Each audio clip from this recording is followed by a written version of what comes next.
que décider, qui écouter, que ferions-nous? Et j'ai l'impression que ça correspond à ce que nous vivons dans notre pays, dans les actualités. La question est posée, qui écouter, que faire, que choisir, etc. Alors, on va lire quelques versets, je vais vous dire le thème après. On va aborder un thème aujourd'hui qui est pas toujours facile à comprendre, à saisir, qu'est-ce que ça veut dire, mais on va essayer, en tout cas, de réfléchir et de trouver quelques réponses, quelques pistes de réflexion pour nous ce matin. Alors, on va lire plusieurs textes. Le premier dans l'Évangile selon Luc. Évangile selon Luc au chapitre 9, au verset 23 à 25.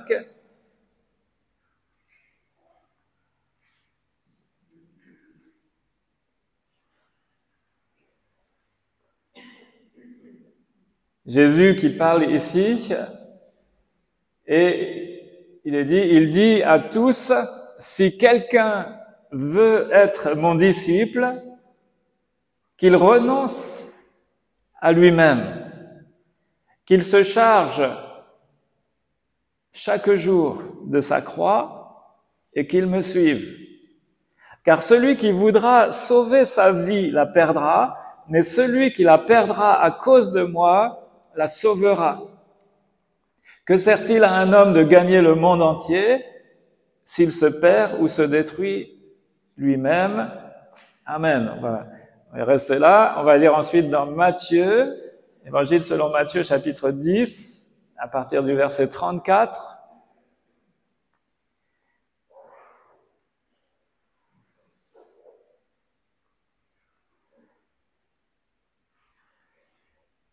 Ne croyez pas que je sois venu apporter la paix sur la terre. Je ne suis pas venu apporter la paix, mais l'épée. Car je suis venu mettre la division entre l'homme et son père, entre la fille et sa mère, entre la belle-fille et sa belle-mère. Et l'on aura pour ennemis les membres de sa famille. Celui qui aime son père ou sa mère plus que moi n'est pas digne de moi.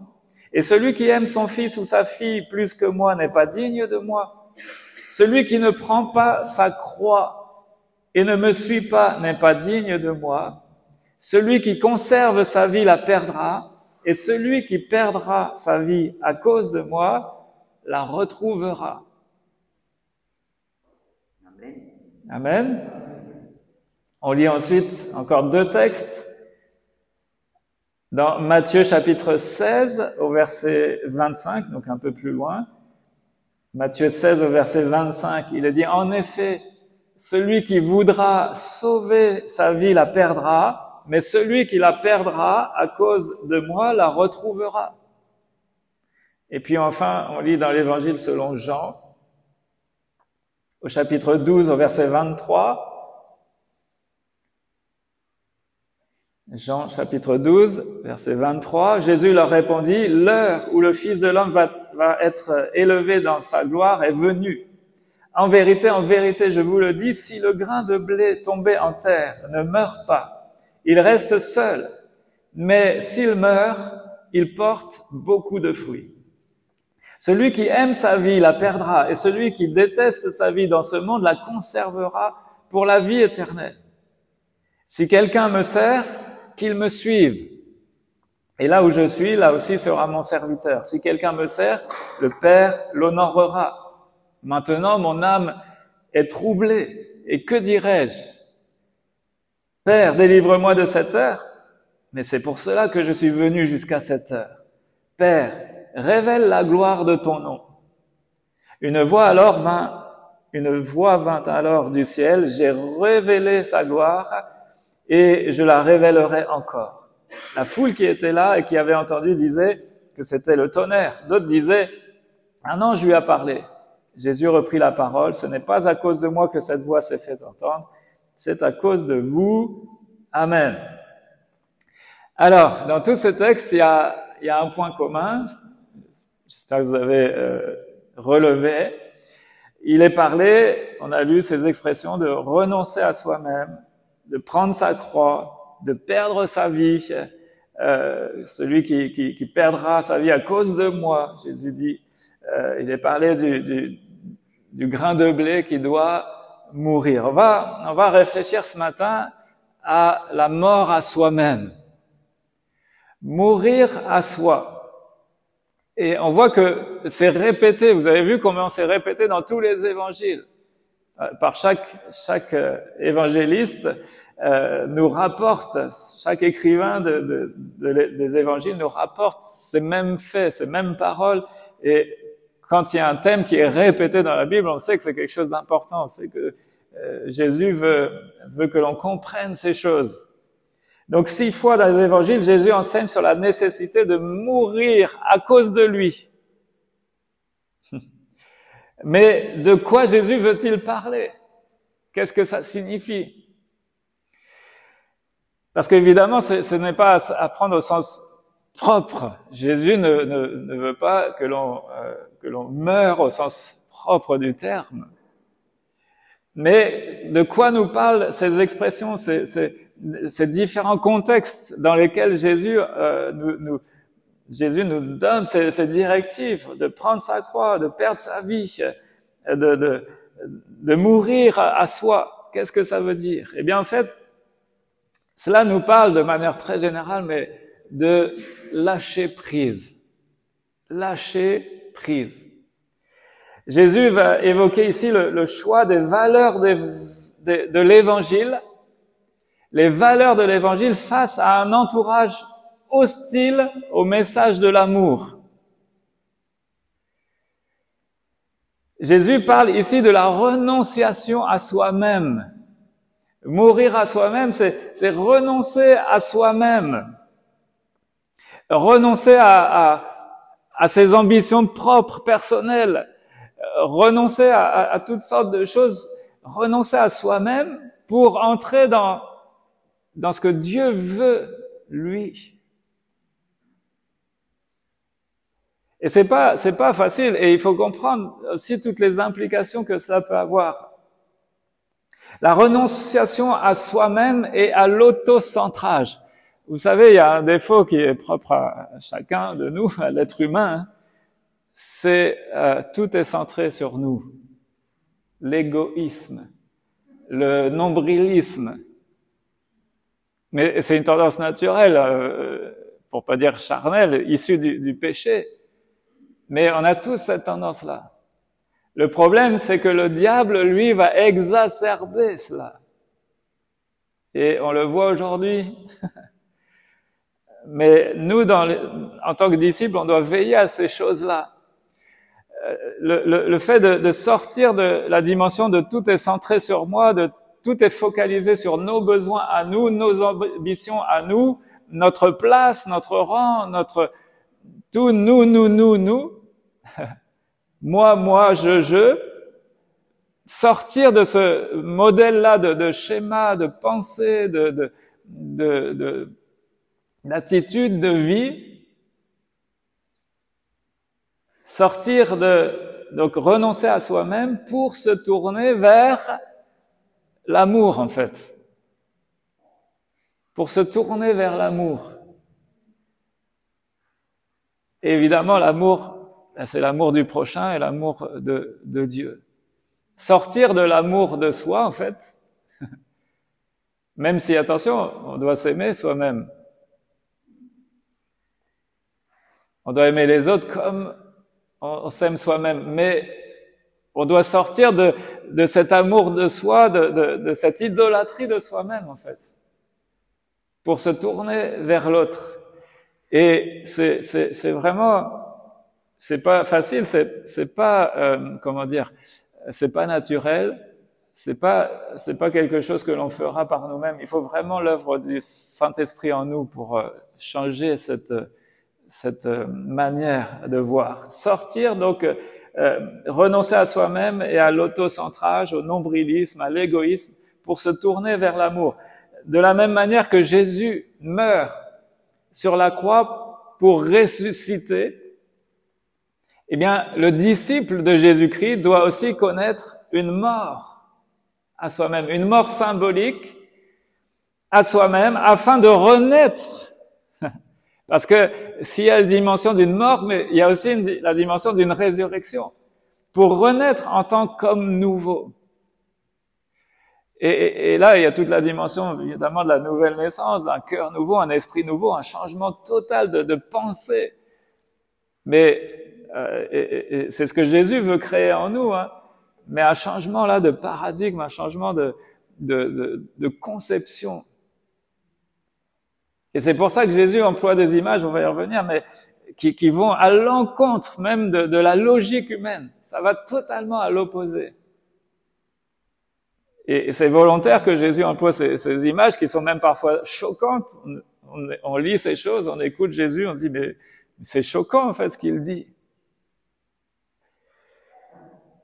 Donc de quoi Jésus veut-il parler ici? De ce lâcher prise. Il s'agit d'un lâcher prise absolu en fait sur nos ambitions personnelles, nos droits personnels. Ce n'est plus moi qui vis, c'est Christ qui vit en moi. Nous ne nous appartenons plus à nous-mêmes, on appartient à Christ. Donc celui qui a le droit de diriger, de conduire, c'est plus nous-mêmes, c'est Jésus qui doit conduire. Est-ce qu'on va y être perdant? Ben non, loin de là. Parce qu'on sait que la volonté de Dieu, elle est bonne, agréable et parfaite. Nous, notre volonté à nous, nos ambitions à nous, est loin d'être bon, agréable et parfait. Donc, renoncer à certains idéaux personnels, on va pas y perdre. Bien au contraire. Mais c'est pas évident d'entrer de comprendre ce que Jésus veut dire et de vivre ces choses. Parce qu'il y a là un vrai paradoxe, en fait. Ça fait partie des nombreux paradoxes de la foi, hein. Ce lâcher prise absolu. Jésus va dire de faire l'inverse de ce que nous faisons habituellement pour sauver sa vie. Je sais pas si vous êtes déjà retrouvé en situation de danger où vous devez sauver votre vie. Eh bien, il y a des choses il y a des mécanismes de survie qui vont se mettre automatiquement en place, et c'est tout à fait normal. Il y a des mécanismes de survie qui sont la fuite, le freeze, se fixer, être figé, ou alors affronter, combattre. Si vous rencontrez un lion, eh ben vous avez plusieurs choix pour sauver votre vie. Qu'est-ce que vous allez faire? Il y en a, ils vont figer. Il faut surtout plus que je bouge, sinon il va me voir. Et vous espérez ne plus attirer l'attention. Il y en a qui vont prendre la poudre d'escampette, et ce sera la meilleure solution pour survivre. Et puis d'autres vont, alors ça dépend des situations, mais et parfois il va falloir affronter pour faire peur ou pour voilà. Mais il y a des mécanismes comme ça de survie qui sont normaux, qui sont automatiques, et si vous êtes dans une situation, vous allez réagir sans même y penser. Et Jésus, il dit de faire l'inverse de ce que nous faisons habituellement pour sauver sa vie. Et c'est en faisant l'inverse de ce qui semble apparemment plus efficace que nous atteindrons l'objectif de sauver notre vie. Et donc on voit ici que Jésus, au travers de ce discours, ces textes que l'on a lus, Jésus désire changer notre logique même. C'est notre logique qui a besoin d'être totalement changée. Exemple, il dit, si le grain de blé ne tombe en terre, si le grain de blé ne meurt pas, qu'est-ce que ça veut dire? Qu'est-ce que ça veut dire tomber? Parce que vous avez remarqué, le grain de blé, il doit tomber en terre. Et rien que ce mot est parlant, en fait. Tomber, c'est accepter d'être petit et de servir à quelque chose. Si le grain de blé ne tombe pas en terre, il servira à rien. Mais s'il accepte de tomber, et parfois nous on a besoin de tomber de nos piédestals, on a besoin de tomber de nos ambitions, on a besoin de renoncer à certaines choses, et bien c'est là qu'on va se mettre à être utile, qu'on va servir. Et on voit ici tout ce paradoxe, c'est la vie dans la mort. Le grain de blé, il doit mourir et il va produire la vie. C'est le succès dans un échec apparent, tout comme l'a été la croix. La croix, humainement, il n'y a pas de plus grand échec. Jésus se fait humilier, se fait battre, il se fait considérer comme un malpropre, un malfaiteur, un brigand. Il subit la pire humiliation humaine qui soit. Il est mis nu, crucifié nu sur une croix, publiquement, comme ça, mis en spectacle. Humainement. Et pourtant, devant les yeux de ceux qui sont là, c'est la plus grande victoire. La plus grande victoire qui se déroule, la plus grande victoire qui soit dans tout l'univers qui est en train de se dérouler là. La victoire sur la mort même. La victoire sur le péché. Donc, c'est des paradoxes, c'est des choses parfois qu'on a besoin de comprendre. Et parfois, les plans de Dieu, ce que nous demande Jésus, eh bien, ça va à l'encontre de la logique des fonctionnements humains, des fonctionnements de notre société, des raisonnements de notre monde. Et pourtant, si on vit ces choses, eh bien, c'est là qu'on va voir des choses extraordinaires. Dans la mort de Jésus, il y a la puissance de la résurrection. Dans la mort d'un grain de blé qu'on met en terre, il y a une puissance de vie là qui va ensuite exploser. Et donc, le succès n'est pas forcément là où on le pense, où nous pensons qu'il se trouve. Si nous lâchons prise par rapport à l'individualisme, eh bien, on va pas y être perdant. Si on lâche prise par rapport au matérialisme, on ne sera pas perdant. Si on lâche prise par rapport à l'égoïsme et à toutes les passions humaines, on ne sera pas perdant. Et pourtant, c'est le vent de ce monde, c'est ça. La mentalité de ce monde aussi, aujourd'hui, c'est ça, c'est l'égoïsme, c'est la recherche de la première place, la recherche du succès à tout prix, je vais pas vous faire de dessin, hein. Vous savez ce qui se passe aujourd'hui dans notre pays, vous voyez tout. C'est une démonstration là flagrante de tout ça, de toute cette mentalité. On est prêt à écraser les autres pour avoir une place, on est prêt. Jésus, lui, nous demande de lâcher prise. Si nous renonçons aux rivalités et aux batailles de pouvoir, si nous faisons des choix de vie en fonction de l'évangile et non pas en fonction des valeurs dominantes de ce monde, alors peut-être qu'on passera pour des losers, des faibles. Mais tout comme la croix a été suivie de la résurrection, eh bien, certaines défaites apparentes contiennent en réalité la vraie victoire. Donc, on veut se laisser interpeller par Jésus dans ces paroles. On va prendre quelques exemples. Lisons ensemble dans l'Évangile selon Matthieu, chapitre 5, au verset 38 à 42. Matthieu, chapitre 5, verset 38. Oui. Matthieu chapitre 5, verset 38, « Vous avez appris qu'il a été dit œil pour œil et dent pour dent. » Donc ça, c'est le mode de fonctionnement normal. Tu me fais du mal, je te réponds. Œil pour œil, dent pour dent, la loi du talion.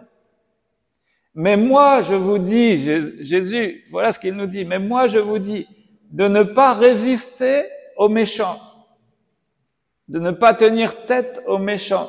Si quelqu'un te gifle sur la joue droite, tends lui aussi l'autre. Si quelqu'un veut te faire un procès et prendre ta chemise, laisse-lui encore ton manteau. Si quelqu'un te force à faire 1 kilomètre, fais-en 2 avec lui. Donne à celui qui t'adresse une demande et ne te détourne pas de celui qui veut te faire un emprunt. Voilà quelques exemples où Jésus nous dit d'agir à l'encontre, totalement à l'inverse de ce que la logique humaine voudrait. Alors, il faut comprendre, il faut être équilibré. Les méchants existent. Les méchants, la méchanceté, la cruauté, la barbarie existent. Mais que faire? Comment répondre? Comment nous, en tant que disciples de Jésus, on devrait agir? Eh bien, Jésus nous donne la clé. Ne pas tenir tête aux méchants. Qu'est-ce que ça veut dire? Ça veut dire ne pas entrer dans la même logique, dans le même fonctionnement que le méchant. Refuser d'entrer dans la polémique, par exemple.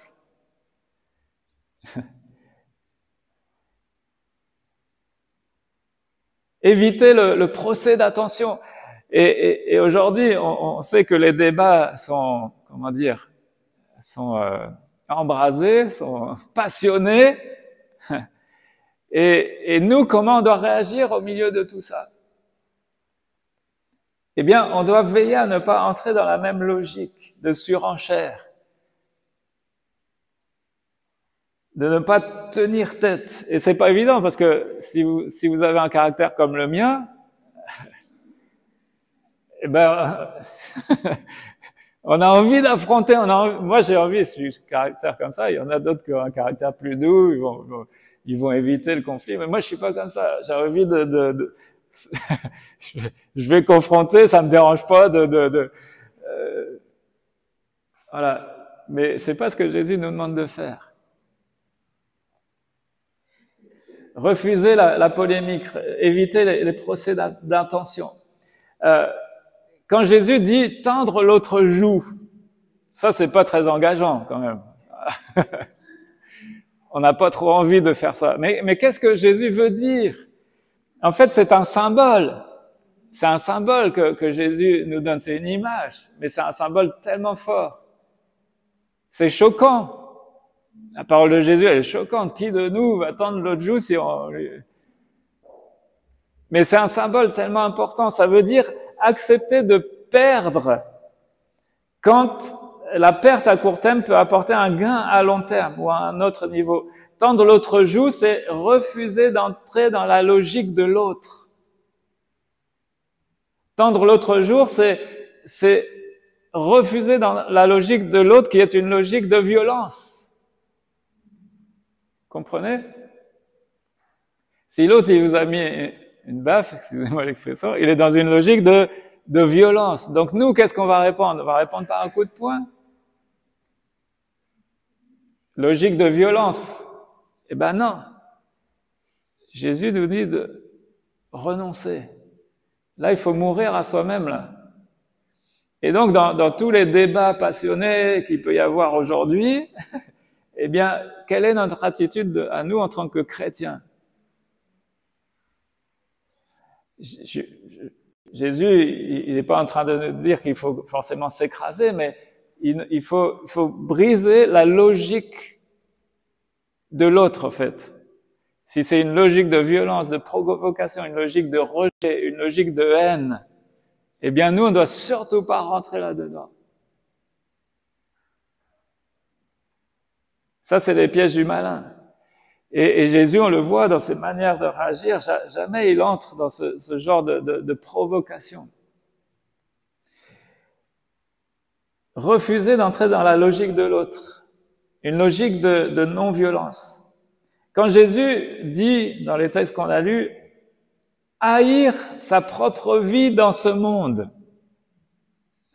là aussi, c'est choquant. Ça peut choquer, mais attends, est-ce qu'il faut que j'haïsse ma propre vie? Se renier soi-même, pourtant c'est ce que Jésus dit, hein. Il faut se renier soi-même. Et du coup, on se dit, mais ça va à l'encontre d'une autre parole qui dit qu'on doit s'aimer soi-même. Tu aimeras ton prochain comme toi-même. Donc Seigneur, il faut que je fasse pas quoi, me renier moi-même ou m'aimer moi-même? Eh bien, c'est pas contradictoire en fait. On doit se souvenir de l'enseignement central de Jésus en fait. L'enseignement central, c'est quoi? C'est l'amour. L'amour. Mais l'amour au sens de l'évangile, c'est-à-dire l'amour non pas autocentré, l'amour de soi égoïste, mais un amour qui se donne, un amour qui pardonne, donc un amour qui renonce. Jésus, il a renoncé à tout, il a renoncé à son rang, ses prérogatives divines, il a tout délaissé pour un temps pour venir nous sauver. Un amour qui se donne, qui s'abandonne, un amour qui pardonne. Et donc c'est un amour qui part de soi-même pour aller vers l'autre. Donc pour reprendre l'image, un amour qui brille, qui rayonne, qui part d'une source et qui va vers l'extérieur. Ce n'est pas un amour qui absorbe. Et c'est là la logique inversée en fait, c'est que souvent, ça peut même se vivre dans le cadre du couple et tout ça, on veut vivre un amour mais qui pour soi, qui va vers soi. On veut attirer les choses à soi-même. On veut que ce soit profitable pour nous. On veut que les gens nous aiment, nous. On veut du bénéfice pour nous. On veut une reconnaissance, on veut un pouvoir, tout est centré sur moi. C'est l'inverse du chant, tout est centré sur toi. Non. Et ça, c'est pas le véritable amour. L'amour que Dieu nous montre, nous propose, nous démontre, c'est cet amour qui se donne à l'autre, qui va vers l'autre. Et donc pour ça, il y a une dimension de renoncement, comme une mort à soi-même, pour entrer dans cette dimension. Ça veut dire arrêter de se centrer sur soi-même et c'est dire non aussi à la loi de la jungle, à la loi du plus fort. L'ambiance actuelle, c'est la philosophie de notre monde, c'est la loi de la jungle, c'est la loi du plus fort. Nos dirigeants nous en font la démonstration. Ça se retrouve au travail, ça se retrouve dans les relations, parfois de voisinage, ça se retrouve dans les relations parfois familiales. La loi du plus fort. Et ça dérange absolument pas d'écraser l'autre si c'est pour son propre profit. Jésus nous dit de faire tout l'inverse de ça. Et je reviens à cette image que Jésus donne du grain de blé. Vous avez remarqué dans Jean 12 au verset 24, en vérité, je vous le dis, si le grain de blé tombé en terre ne meurt pas, il reste seul. Mais s'il meurt, il porte beaucoup de fruits. Et donc là, il y a la dimension de la solitude, on pourrait dire aussi la dimension de l'individualisme. Jésus nous invite à renoncer à l'individualisme pour aller vers quoi? Vers la solidarité. Le grain de blé qui meurt, il fait pousser un épi sur lequel poussent et mûrissent alors plusieurs nouveaux grains de blé vivants. Donc, on voit que on sera jamais perdant si on accepte de renoncer à certaines choses, à mourir à soi-même, de pas entrer dans la logique parfois de l'autre et de rentrer dans cette dimension de l'amour qui meurt à soi-même et qui se donne. Donc, renoncer à l'individualisme, à tout centrer sur nous. Eh bien, qu'est-ce qui va se passer si on change de mentalité, si on va plus vers la solidarité, l'entraide, l'amour du prochain, eh bien, on ne sera pas perdant. Un grain de blé va en produire beaucoup d'autres. Et c'est là que je voudrais terminer, je voudrais insister sur un aspect quand même qui me tient à cœur en ce moment, parce que c'est l'aspect du racisme.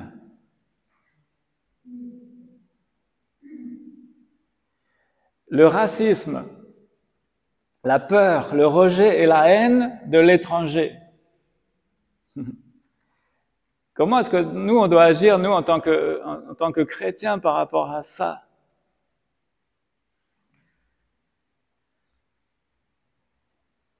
Est-ce qu'on est capable de se mettre à la place de l'autre?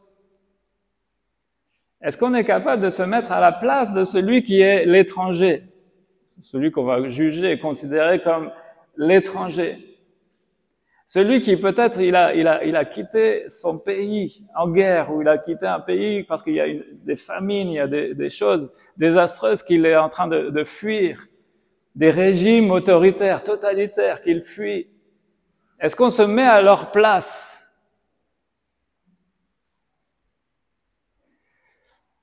D'être capable de tout quitter pour sauver leur vie, au péril même de leur vie. Et je voudrais juste vous interpeller sur une chose. Moi, je bénis le Seigneur Jésus de ce qu'il a su se mettre à ma place. Parce que moi qui se tiens devant vous, moi, j'étais étranger aux choses de Dieu. J'étais étranger à Dieu. Comment Dieu m'a regardé? Comment Dieu m'a considéré? Combien je bénis le Seigneur de ce qu'il m'a regardé, considéré avec un regard d'amour, et pas de jugement et de rejet ou de haine. Alors que j'étais haïssable, alors que j'étais pas aimable. J'étais étranger aux choses de Dieu. Pas de droit de cité en Israël, comme dit l'expression biblique. Aucun droit de cité. Rien à voir avec Dieu. Étranger aux choses de Dieu. Pourtant, Dieu m'a aimé. Nous nous a aimés.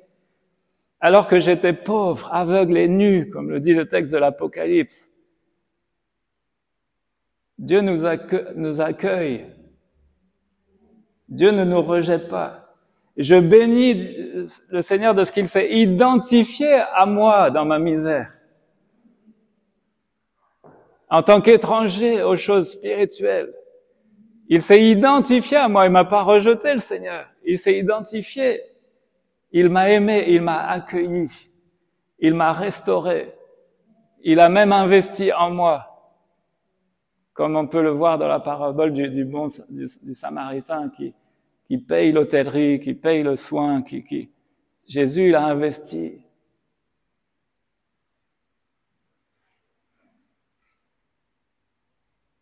Et je voudrais vraiment, alors évidemment c'est le thème, mais c'est un thème d'actualité, mais je suis pas en train de faire de politique ici. C'est pas de la politique, ça. C'est le message de l'Évangile. Et on doit veiller, mes frères et sœurs, au discours que l'on peut entendre de droite et de gauche. On doit veiller. Nous, ce qui doit motiver notre cœur, c'est l'Évangile. C'est l'Esprit de Dieu. C'est le caractère de Jésus-Christ. Et c'est pas les discours ambiants. De l'autre côté, il y a aussi tous ceux qui ne condamnent pas le mal, qui refusent d'appeler un terroriste, qui sont prêts à accepter toutes les fiertés comprennent qui pourra, ce qui est en réalité honteux. Le mal est appelé bien, le bien est appelé mal. Donc, je pense que dans ce monde-là, dans ces choses que l'on vit dans notre société actuelle, on doit veiller plus que jamais sur nos cœurs. Et là encore, je répète, pour moi, c'est pas de la politique que je suis en train de faire. C'est l'Évangile. Ce sont les valeurs de l'Évangile que je prêche. Ce sont les valeurs d'amour du prochain et de rejet du mal que nous devons non pas défendre, mais démontrer. Et il y a une différence entre défendre des valeurs et démontrer. C'est l'image de tendre la joue, en fait. Parce qu'on peut défendre les idées, les valeurs en voulant crier plus fort que l'autre, Et en faisant ça, eh bien, on rentre dans la logique de violence, vous comprenez? On rentre dans la logique de la loi du plus fort, de celui qui parle le plus fort, de celui qui a le dernier mot, tout ça. Et donc, on ne doit pas forcément défendre nos valeurs, mais on doit les vivre. On doit les démontrer. Et donc, cet aspect de l'amour du prochain, l'amour de l'étranger, l'accueil de l'autre, c'est pas des choses que l'on doit défendre verbalement seulement, même si on peut le faire, mais je pense pas que c'est notre cheval de bataille. Par contre, on doit le démontrer, on doit le vivre. On devrait le vivre. Et tout cela, comment est-ce qu'on peut le vivre? En mourant à soi-même. En mourant à soi-même. Il y a plein de choses peut-être auxquelles on doit renoncer, mais on doit mourir à soi-même. Regardez ce que dit, je vais conclure, je ne vais pas être trop long ce matin, mais je veux qu'on réfléchisse. Il y aurait beaucoup de choses à dire sur les textes qu'on a lus en introduction, mourir à soi-même, mais juste lire en conclusion Philippiens chapitre 3, versets 7 à 11.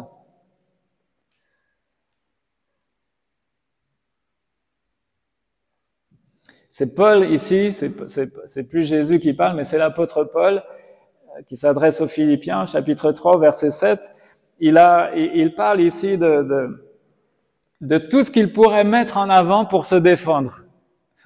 Pour défendre son apostolat, pour défendre son rang, pour se défendre devant ses détracteurs. Tout ce qu'il pourrait mettre en avant. Il dit, oui, mais moi je suis juif, de nationalité juive, je suis un érudit, j'ai travaillé, j'ai fait des hautes études, j'ai été enseigné au pied de Gamaliel et tout ça. Et voilà, tout son pédigré, tout ce qu'il pourrait mettre en avant et tout ce même, il pourrait se servir pour écraser l'autre. C'est d'ailleurs ce qu'il a fait, hein. Vous vous souvenez, en participant à la persécution de l'Église. Mais à un moment donné, il y a eu un shift dans son cœur, dans sa mentalité. Et après s'être évidemment converti, après être né de nouveau, avoir reçu un cœur nouveau, un esprit nouveau, voilà ce que dit Paul. Philippiens 3:7. Mais ces qualités qui étaient pour moi des gains, je les ai regardées comme une perte à cause de Christ. Et je considère même tout comme une perte à cause du bien suprême qu'est la connaissance de Jésus-Christ mon Seigneur. À cause de lui, je me suis laissé dépouiller de tout et je considère tout cela comme des ordures ou de la boue. Toutes ces choses qu'il considérait auparavant comme des valeurs, des choses importantes, il les considère maintenant comme de la boue, comme des ordures, afin de gagner Christ et d'être trouvé en lui, non avec ma justice, celle qui vient de la loi, mais avec celle qui s'obtient par la foi en Christ. La justice qui vient de Dieu et qui est fondée sur la foi. Et regardez ce qu'il dit au verset 10. Ainsi, je connaîtrai Christ, la puissance de sa résurrection et la communion à ses souffrances en devenant conforme à lui dans sa mort, pour parvenir d'une manière ou d'une autre à la résurrection des morts. Amen.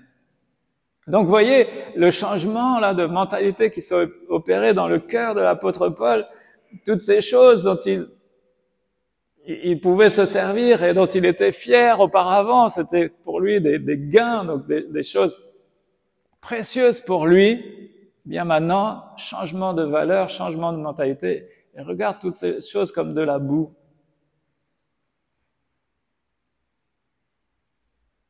Pourquoi? Bien parce qu'il a compris, il a eu cette révélation de l'œuvre d'amour manifestée par Jésus-Christ, qui lui a renoncé à tout, pour s'humilier dans une chair semblable à la nôtre, et dans cette chair se faire esclave, serviteur, et même accepter de mourir à la croix. Il a renoncé à tous ses droits, Jésus, alors que c'est lui qui a tous les droits. Il a tout abandonné pour nous sauver. Et Paul, lui, il a réalisé ça. Christ, il est mort pour que moi je puisse avoir la vie. Et donc, il dit dans ce texte, et dans un autre texte, j'ai pas noté, mais il prie pour que les chrétiens à qui il s'adresse puissent connaître la puissance de la résurrection. Il le dit ici, ainsi je connaîtrai Christ, la puissance de sa résurrection et la communion à ses souffrances. Comment est-ce que nous pouvons connaître la puissance de la résurrection si d'abord on ne meurt pas? Vous comprenez? Vous savez, je crois qu'il y a des choses étonnantes, surprenantes, il y a des choses même miraculeuses, surnaturelles, que Dieu voudrait que l'on vive. Mais comment est-ce qu'on peut vivre la puissance de la résurrection sans mourir? C'est pas possible. Donc là, il y a toute une dimension que Dieu doit opérer en nous, hein, de mourir à soi-même. D'entrer dans cette dynamique de l'amour selon Dieu, cet amour qui se donne, cet amour qui renonce à soi, cet amour qui se livre, cet amour qui s'offre, cet amour qui se sacrifie, cet amour qui meurt à soi-même. Et si on vit ces choses, eh bien derrière, il y a une puissance de vie, il y a une puissance de résurrection. On ne perdra, je pense qu'on ne perdra jamais comment dire, on perdra jamais, par exemple, à aider son prochain. Mais qu'est-ce que ça veut dire aider son prochain? Peut-être ça veut dire renoncer à un peu d'argent. Ça veut dire peut-être qu'on va devoir payer certaines choses, donc on va mourir à son porte-monnaie là. On va mourir à ses économies. Peut-être que ce sera nécessaire. Est-ce qu'on en sera perdant? Non, jamais. On sera jamais perdant dans l'amour, dans l'aide, dans le secours du prochain. Vous vous souvenez, de la dernière fois, j'avais parlé du mot justice, qui consiste à prendre l'autre qui peut-être est plus bas que nous et à l'élever au moins au même niveau que nous et voir l'élever au-dessus de nous. C'est ce que Jésus a fait.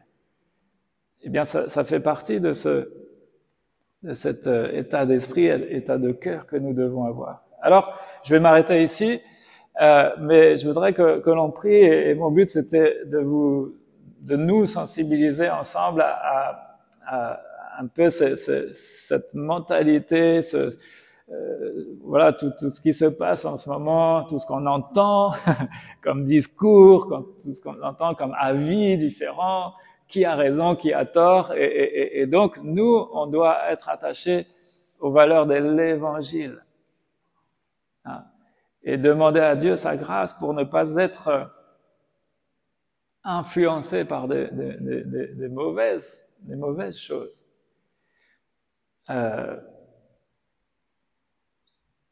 On doit faire attention à ce qu'on véhicule sur les réseaux sociaux, par exemple. Qu'est-ce qu'on relaye comme message? Qu'est-ce qu'on like comme les plus jeunes comprendront.